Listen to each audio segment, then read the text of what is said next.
see what he can do in the midst of unbelievers, on the leading edge with his word, his power, his grace, and his mercy. For God's sakes, we're Lutheran. This is what we know. Wittenberg Project.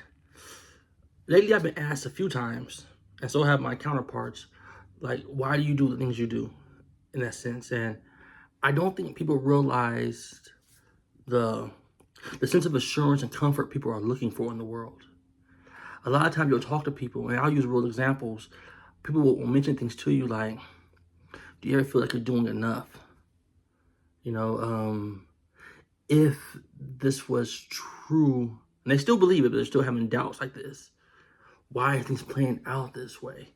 Is this not in the will of God and things of that nature?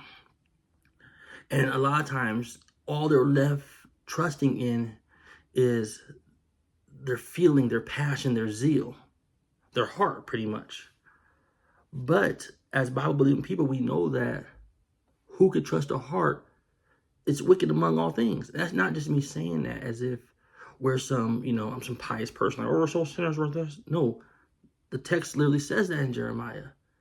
And this is part of the reason why these affirmation ministries do so good. The ones that tell you your season's coming, your breakthrough. You just have to grit and bear it. They won't word that way, but it's pretty much what they're saying. Do the best you can. I know it's blessings around the horizon, things of that nature. The truth is those work because you know you fail. You can put whatever facade you want to on. A saying that I probably said before on here is this: yeah, I'll lie to people, but I'm not going to lie to myself. Like, I'm going to be the last person I lie to. Meaning that they know internally. So when they hear that, they already know they've already been crushed by the law, even though they won't word it that way. They don't grasp that. So hearing good things and what they can achieve, what they can be, leads to them reaching out and trying to grasp onto that. But that's internal. A person feeding 10 homeless people might feel great that day. To the next person, feeding 10 homeless people is nothing. It's like, man, bro, but there's 1,000 out here. Like, I didn't put a dent in it. What's going on? Why? So that's an internal measurement of what's good and what is going to comfort the soul.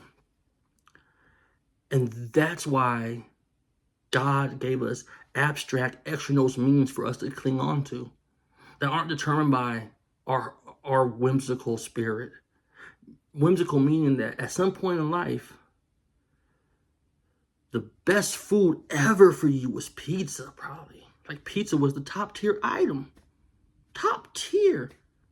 And if you're not pizza, it might be chocolate, it might be ice cream. As a kid, that is your top tier item. You love it with all your heart. And no one can tell you different. You can take a lie detector test and you still will come back saying, yo, bro, he loves this.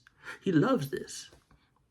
As time goes on, some people's taste buds change, but they can't stand certain types of foods they used to love. Or they get a taste of that Wagyu steak, cooked medium, and life changes. Now, different standards. Pizza is whatever. But what I'm saying is if a truth is a truth, why did it change? If pizza was the end-all be-all, why did it change? We're whimsical people. Things change in our life. Things we find comfort and assurance in lead us to doubt and tremors of the soul. There's certain traditions to where people will look at predestination as comfort at first. But then they'll keep hearing their tradition talk, and then they'll hear the other side of it saying, well, he condemns people to hell also. What? So how do I know which side I'm in? Now that doctrine that gave them assurances has them up in the air. Christ didn't die for all, but he did send some to hell, some to heaven. And it's decreed like there's nothing, like that's just what it is. So how do I know what? But Christ gives us abstract means. Things like, if you've been baptized, you know that his promises apply to you. You know he's washed you, he's covered you. We know God's not a liar. So when he says, why wait, be baptized for forgiveness of sins? You know, I've been baptized for forgiveness of sins. When it says, be baptized, and as he was buried and risen to new life, so will you. You know that applies to you. There is no, how do I feel today? No inner pietism type thing going on. It's literally trusting in God's word. X plus that equals this. I can rest assured. I can rest assured. That's why we make such a big deal of getting out here and saying this to people and talking to people. It can't be downplayed. And I don't want to make it sound like this is just us going after other Christians.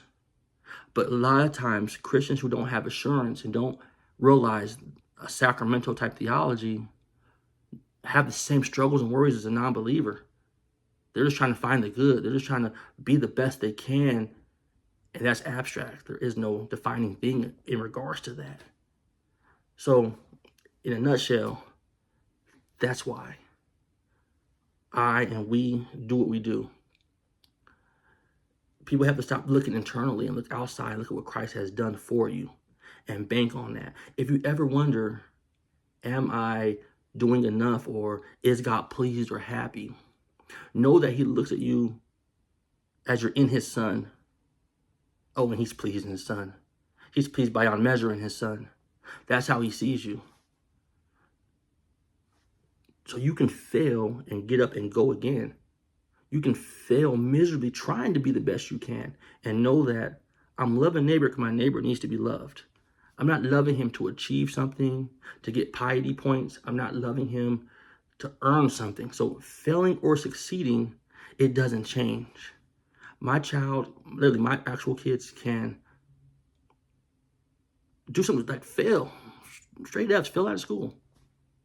My love for them is not going to change. My dedication to them is not going to change. They can get straight A's. My love for them is not going to change. It's not going to increase or decrease. You can rest assured, love your neighbor because they need to be loved, and stop looking at it as a dynamic of, am I appeasing him? Am I making him smile? Am I this? Because truth is if God needed a cup of water, if he was thirsty, needed some water, he wouldn't ask you. I don't want to leave on some law note, but don't make yourself the main character. Know that the main character has you. He has you. There's this corny thing. It's kind of points to emotion, but I think it's a good premise to it, where it says you're walking with God and you see the footsteps. There's four. At some point, you see it's just one set. You realize that's not your footsteps. That's Christ carrying you. Anyhow, Whenever Project, like, comment, subscribe.